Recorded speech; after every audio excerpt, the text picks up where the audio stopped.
I'm Ian. Lovely to meet you all. Lovely to be here. I'm Jacquie. Nice to meet everybody. Hi.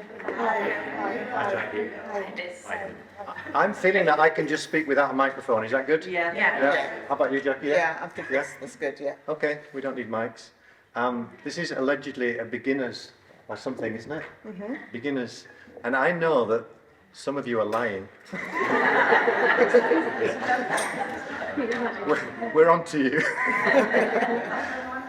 But on the other hand, we're all beginners in this understanding, and that's actually true. One of the things that impressed me when the very first conference I went to, not the first Viva, but I went to the Three Principles. You're in the wrong room. I think it's a good thing you said the title, yeah? So is everybody in the right room? This is the Three Principles for Beginners. If you didn't want to be here, you can leave now. We will be deeply offended. We won't speak to you again. We'll take it very personally. Joking aside, are you all happy to be here? Okay. So yeah, when I first got into this, I went to Three Principles conference in London, and I was amazed because the people I was training with, who'd been into this for 4 decades, they were all sat on the front row like beginners, listening to people like me who didn't know what the hell I was talking about. And I was like, is that for real? Are they just faking that? You know, and I talked to some of them afterwards, and this is like, Ian, no, we don't know. You don't know when you're going to have an insight. You don't know who is going to say something that's going to be the catalyst for what you hear that changes your life. And they meant it. And I was like, oh, okay. It was a good lesson for me. And I love that about this. It's a level playing field. So wherever we're at, however long you've been around it, doesn't matter. You're very, very welcome here. I enjoy sharing this with beginners at least as much as I enjoy sharing it with people who are further along the journey, as it were. And part of that is because we all know, if you didn't know this already, you wouldn't be here. But you know that this is a life-changing understanding. And we call it an understanding, which is already misleading. So I'm going to confess to all the things about it that are misleading in a couple of minutes. And then I'll let you fill in the blanks. It's misleading that we call it an understanding, because that makes people think that you have to understand it, get your head around it, use your intellect, which you don't. So we don't encourage people to try and memorize or even to write it down. It's not to say you can't do that, but it won't help you particularly. So it's another kind of understanding. We call it an insight-based learning rather than intellectual learning. All that means is the takeaway value is what you see for yourself through your own realization. And we never know when that's going to strike. It can be in the breaks, it often is. It could be when you're down the Cuban bar tonight. That's where he was last night. It could be any moment when you're on the plane back home, suddenly something just lands for you. You go, oh, that's what they were on about. And the dots join for you. And it happens to all of us just organically in its own way. And then you have further little insights along the way. And gradually you start to piece together your own understanding. And that's ongoing for all of us, which is just amazing. So whatever little bit you've seen already, that's what got you here, which is amazing. You're already onto this. You already know how it works in some sense. It's just more of that. You just stay open to learning and to hearing. And what you're listening out for is just what resonates for you. If it goes past you, don't worry, that's for someone else. But there'll be certain things, when you hear it, it's like, wait a minute, what was that? What did he say? What did she say? And you probably won't even remember the words, but something will touch you. So I say to people, you've got to be willing to be touched. To really hear this at a deep level, you've got to be willing to let it touch you. In the same way that if you listen to a good piece of music or poetry or something, and it really touches you, that's for you in that moment. Someone else listens to it, it's like, yeah, whatever. Yeah, that's what you want to listen out for. The bits that really resonate, and I can't tell you what they'll be. You don't even know what they'll be, but you know when they hit you, you'll recognize them. So it's an insight-based learning. It's whatever resonates for you is your piece. It's a simple understanding, but the depth to which we can see it is seemingly infinite. So as simple as it is, we can continue to see more and more as we go along, each on our own journey. And that's quite unusual, that something so simple, it just keeps opening up and revealing its secrets as we go along. there are a number of different aspects to it, many of which the different speakers are going to talk about over the few days. So we can't attempt to cover all of that in this kind of half-hour talk. But for me, the essence of it is really what we're understanding is how we experience everything in life on the inside, how our experience actually gets created internally, and which is the opposite to how it looks like it gets created. So we call it the inside-out understanding rather than the outside-in misunderstanding. So what it's doing, it's correcting a kind of misperception that we've all grown up with. We've all been led to believe that we feel the way we feel because of all this stuff that's happening outside of us, because of what happened when we were children, because of the way we were brought up. We've all kind of acquired that belief that, to some degree, that we are the product of our past, of our conditioning, of our environment, of our circumstance. And while there's some truth in that, what we come to realize is that actually at any moment, all of that can be shed, it can be let go, we can get an upgrade, as it were. And we can have realizations that we don't have to continue living out of that script, whatever it was that we've adopted along the way. We get fresh ideas, we get fresh thought, we can see new pathways ahead. So it's very freeing for all of us. It's very empowering, this understanding, but it does require you to take more and more responsibility for your own experience. So that's one of the trade-offs, right? We don't get to point the finger at the outside world or at other people. It becomes harder for us to maintain that idea that other people are the reason why we're upset, or other things in our life are the reason why we're not doing so well. In a sense, we start to see, oh no, it's happening within me. That's why I feel this way. And that's, sometimes it's a bitter pill to swallow, but it's worth it.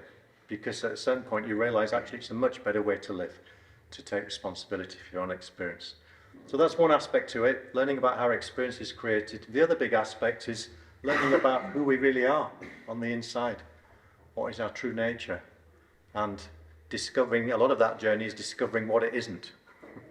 It's really revealing what we thought it was. Oh, I thought I was this personality, maybe this body, or whatever it is that we've accumulated along the way. And we start to realize, no, there's something else which is before and beyond all of that. There's an essential essence to all of us, which is not touched by any of that that's happened along the way. It's not touched by that accumulation of conditioned thoughts, other people's good ideas. It's not touched by the traumas that we've been through, the difficulties that we've had. There's a pure essence in each of us, and that's the essence of our core, if you like. That's where we find our well-being. And one of the beautiful things to me to discover, as someone who'd worked in the healing arts all of my life, to discover that everyone still has well-being on the inside. That was like a revelation for me. Everyone, no exceptions. It can't be lost. It can't be broken. No one's damaged. The worst that can happen, it just gets covered up. It gets obscured. And when we understand how that's happening, we can let go of what it is that's doing the covering up. And then it just gets revealed to us. Isn't that wonderful? Isn't that good news? Everybody's okay on the inside, including you and everybody you know. To me, that's the best news ever. When you really start to see that, and when you understand that for yourself, you can start to see that that's true for the people that are in your life, and the people that are struggling, who can't see that for themselves. When you can see that, you can hold it on their behalf until they see it. And that's really what we're up to here. Once we discover it for ourselves, there's a natural inclination to want to share that and help other people to see it for themselves. That's my story, and I'm sticking to it. What do you say, Jacquie? Yeah. What's resonating for me out of what Ian's just said is, when I first came across this understanding, I was in a place where my life wasn't working for me. I was struggling emotionally, I was stressed, I was running my business, and I didn't know at the time, but my mind was just full, absolutely bursting. And I came across this understanding online. I was meant to fly to a course in America, couldn't find my passport, and so I couldn't go with a friend. And then I just said, I've got to stop. There was something inside of me that just said stop. And I did. And I was scared to stop because I didn't know what I was going to do.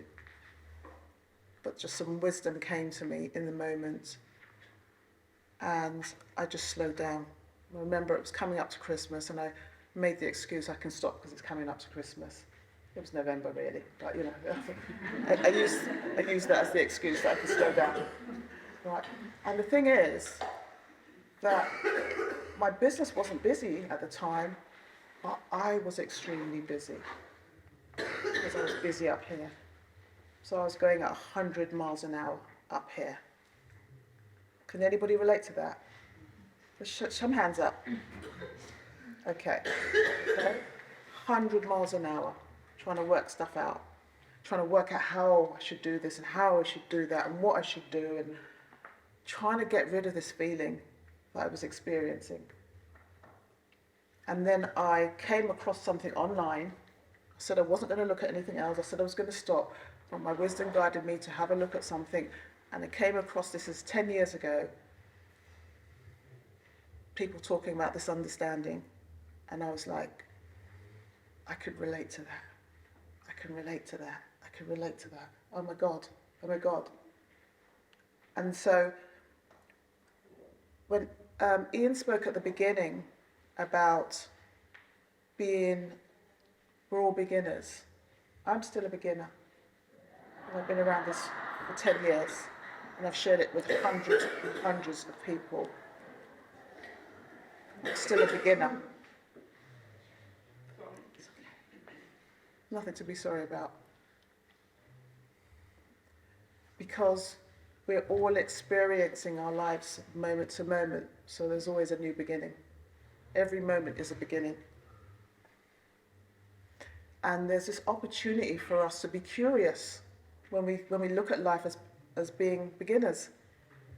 We can just be curious. Right? We don't have to pretend that we've got it all together, because we haven't. And that's what this understanding really has brought home for me, that I don't need to keep pretending anymore to myself. That's the first place. When I'm struggling, when I'm dealing with certain emotions or things in my family or things in my work, I've got more compassion for myself because of this understanding. And so that's what's available to us in this understanding, being curious.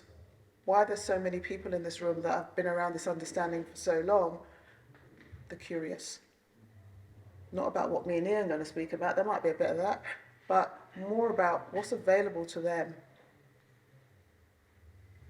And so that's a great place to start for this conference, for this event. Don't tell Sheila, please.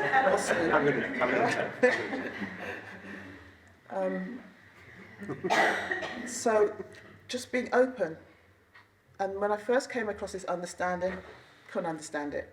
And I've been a coach at that time for nearly 13 years and been working with people for years. But there was something in what was being said that hit me here. And so throughout what we're going to be talking about for the time that we're together and for the rest of this event, I encourage you to take in the bits that really, something resonate, even if you don't understand it. It's really, really important. And just keep following the breadcrumbs. It's like, that is like, when it touches you, that's the message directly for you. Not for me, for you. And so when that message, when you feel something or get emotional, follow that. Follow that feeling. Because that's what most of us have done that are in this room. Or the ones, people standing up speaking and people not speaking. We've just followed that curiosity and what it opens up for us. And the thing that really opened up for me was that everybody has innate well-being. Every single human being on the planet. How powerful is that? We're born with it. And so when I talk about well-being, I'm talking about clarity of mind. I'm talking about the space that you're sitting in right now that I can feel. I'm talking about your intuition. I'm talking about your creativity. I'm talking about the knowing when you know you're in the right place.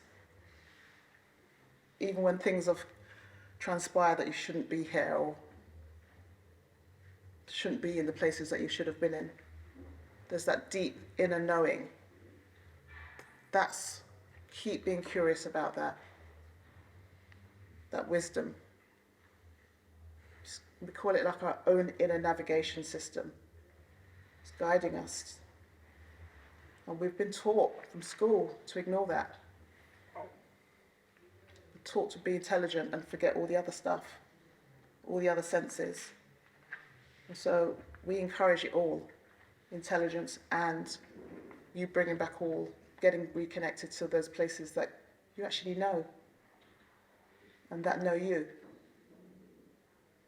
So that's available through this understanding.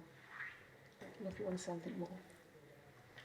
What we didn't say was, Jacquie and I have worked together in a few different settings. Once we dressed up as baristas and worked in Pret, which was a lot of fun, wasn't it? We worked with the Pret Foundation, which is a charity in the UK associated with a coffee shop chain, and they help homeless people to get back into work. It's a wonderful initiative that they do. And the head of that organisation at the time, she came to a day that we were doing. She heard it. Within about an hour, she was like, oh my God, the people that we're working with, they don't need months and months of psychology. They just need to know this. She recognised it immediately. So she brought us in to do a programme with them, which was wonderful, wasn't it? It was great fun. We've done other things together as well. But Jacquie, I just want to say, has also done amazing work. She's one of the pioneers bringing this understanding into the criminal justice system, the prison system in the UK. And she, if we had time, she could tell you many a story, I'm sure, of that. We've also both worked with youngsters, struggling teens and young children who are really up against it, of which there are many, as you know. Children are very receptive to this. They get it very quickly. They've got a lot less in the way than we have. A one-day workshop for adults, it's about half an hour for kids, right? They're like, okay, yeah, what else have you got? They're just open and it makes sense to them. It's like they already know this. We all already know this on some level, which is why it feels deeply familiar when you hear it. But there's something about it has to be activated in each of us. It has to come to life so that we know it. And then you can really start to live from what you know. It's not just a nice theory, a nice idea. It actually becomes your lived experience. That's the journey that we're all on. So my background was in homeopathy originally. I was a health practitioner, did that for many years. I used to run a training school. So I call myself an educator, and my work is mostly with groups and training. But both of us, we just we're open and we get invited to do stuff. We never quite know what's on the schedule. I don't know what I'll be doing this time next year. I really don't. Well, I'll probably be here actually this time next year. But between now and then, it's just like Joe was describing his journey earlier. There's something about when you start to really listen to that inner navigation system and you really start to trust it, you just relax around that and you don't need to know. You don't need to know ahead of time in any kind of detail. I don't have a plan at all for what my work's going to look like or even where I'm going to be living. But I know I'll know when I need to. So you just keep following that and things just keep opening up and unfolding. It's beautiful to see how that happens. Because this is the 3 principles for beginners, I want to talk about the principles because we're going to be here for the next 3 days. And so this is just like a foundational piece, really. So the 3 principles by Sydney Banks are thought, consciousness, and mind. And I'll explain what those are. So the first one, thought. So we're looking at we're not talking about just thoughts that we have in our head. That's part of it. We're talking about universal thought. That each one of us in this room have the capacity to have thoughts, to have thinking. All right? Everybody agree with that? It's just what we've been born with. And we can have all types of thoughts. There's no thoughts that are exempt. And actually, we don't even control the thoughts that come into our heads, but we have this capacity to have thought. And then there is consciousness. So I'm conscious that I'm standing in a room and Ian's sitting down and there are people in front of me. So we're aware. We have this capacity to be aware of our experience, our external experience, and also our internal landscape, our internal experience in the moment. Often we're not aware of it because our minds are very busy. Yeah? But we're born with this. This is part of the human design. And then there's mind. Mind, and so it's not the mind here. We're talking about a universal mind, universal thought, universal consciousness. The pre-existing principles before that are going to be here, that were here before us and will be here when we leave. That's just part of nature. And universal mind is the intelligence behind life. Okay? So you know when you cut your hand or cut yourself or break a bone, it naturally mends. So there's something behind life that is keeping life going, evolving. Okay? People call that different names. I'm going to name some of them because it might be important to people in this room. Some people call it God. Some people call it infinite potential. Some people call it the universe. Okay?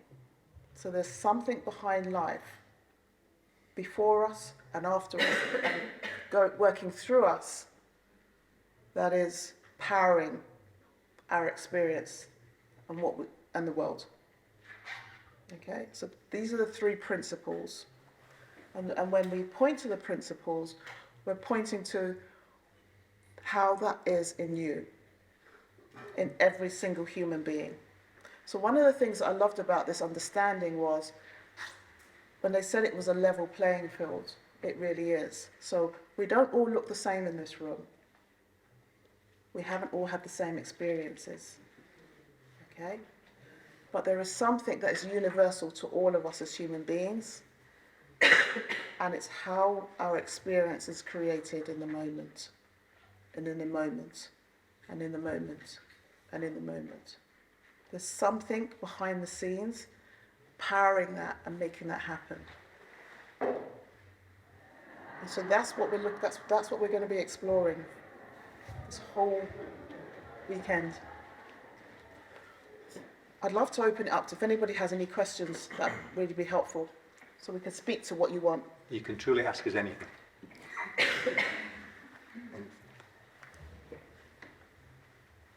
Don't be shy. Can I ask a question? I mean, this is some stuff just recently by Alan Watts, Yes. which feels, it's pretty sick. And he talks a lot about knowing, like it's in your bones, knowing. Would you say there's a correlation between knowing and universal mind? Is it the same thing? Are they relations of each other? If so, are they closely related, or are they the same thing, do you think? Yeah, from my understanding.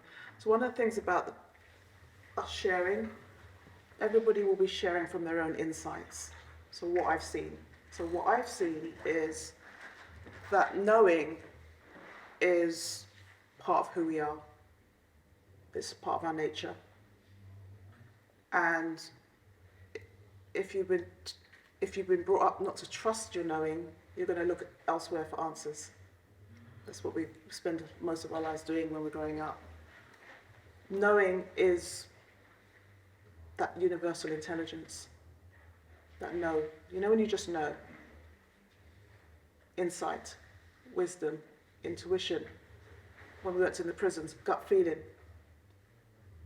Got to use the language that people get, right? Because everybody knows it. But if I say wisdom to someone, they might not get that. So whatever resonates for you, that's what it is. That makes sense? Makes perfect sense. Thank you. Yeah. Is it because kind of thing that animals have? They don't speak about it. Of course. Yeah, they know. Yeah, as soon as an animal is born, it knows what its food source is. It knows what's dangerous to it, if it's a prey animal. All of that's built in, so we could call that instinct is another aspect, another way of talking about that inner knowing. It's built into all living things. Yeah? And the advantage animals have is they don't have this to interfere with it, right? So they just live from that knowing. The good news is we can too. Hi, everyone. I just want to share a story about when I was moved last year in 2019, and before we were here, Sharon, my friend, and I were at a retreat, a yoga retreat, and I kept getting, Sharon knew nothing about this, and I kept getting, Sharon's got to go with you to Viva. And it was like, and the thought was, no, you must go around and do things alone. Sharon's got to go with you to Viva. And it just wouldn't go away. So then I said to Sharon, you've got to come with me to Spain next month. And she said, why? And I went, I don't know, but you've just got to come with me to Spain. And she said, well, what's it about? I went, I can't explain it. I don't know. I said, I really don't know, but you've got to come with me. And it was just the knowing, and it was just taking me over.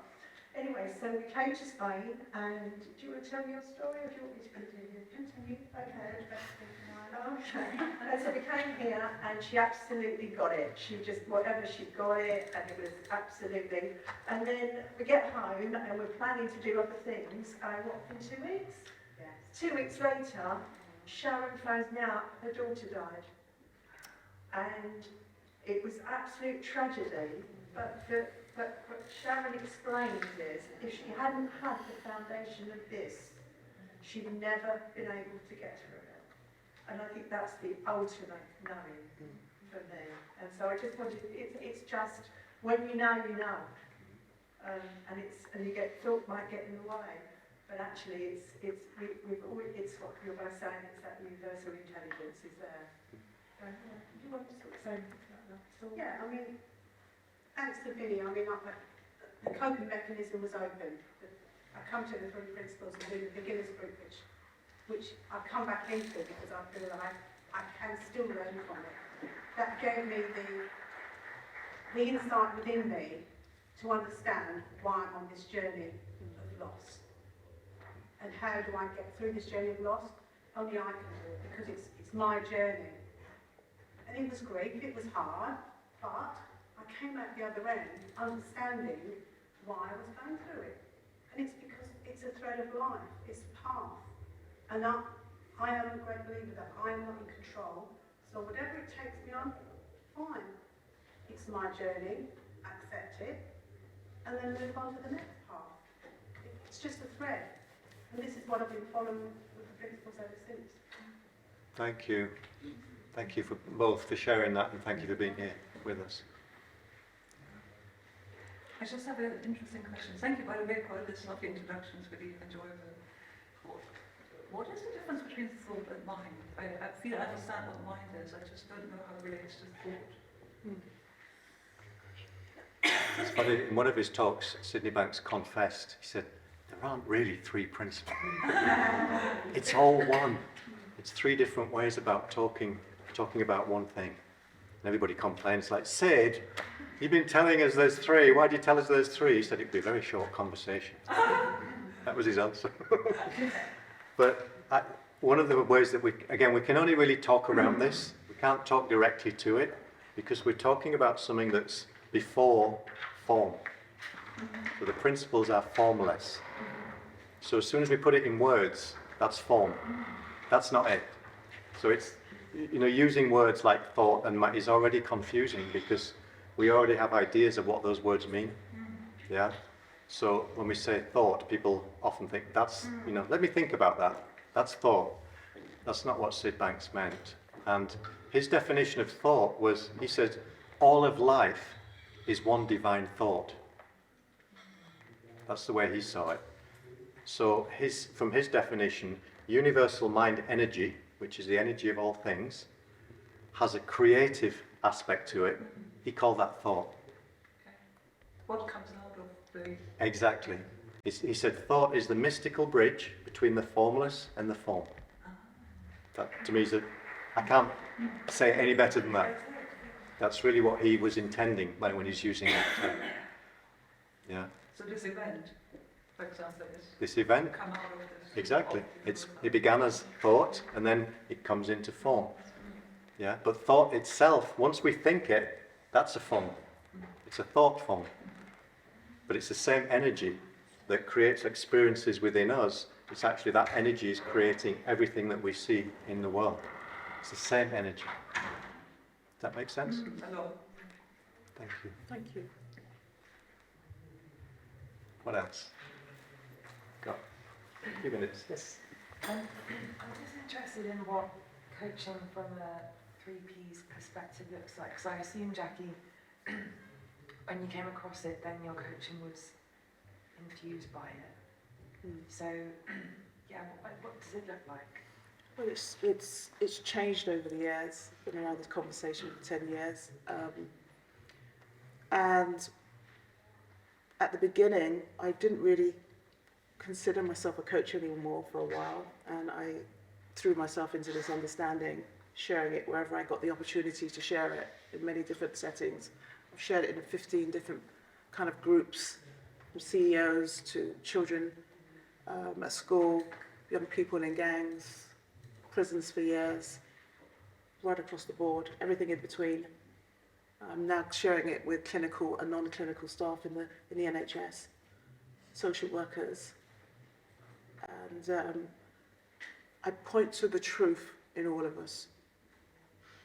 Sometimes I don't mention the word principles because I don't have enough time to do that, but I point to the truth in them or what they're talking about. I keep it, directly to what they're experiencing. I point to the truth in their experience. And so that's what it looks like now. I've integrated all of what I've learned over the years. So I'm no longer just 3 principles, I've got all my work together. So what that looks like is coaching and sharing the principles where appropriate. And pointing people back to the truth. And the truth is, you are the principles. Every single one of us. We're sitting here learning about something, but what really this weekend's about is to deepen and understand and realize and uncover as the thoughts start to drop away about yourself, about what life works, you'll be more in that feeling of who you really are. And who you are is life itself,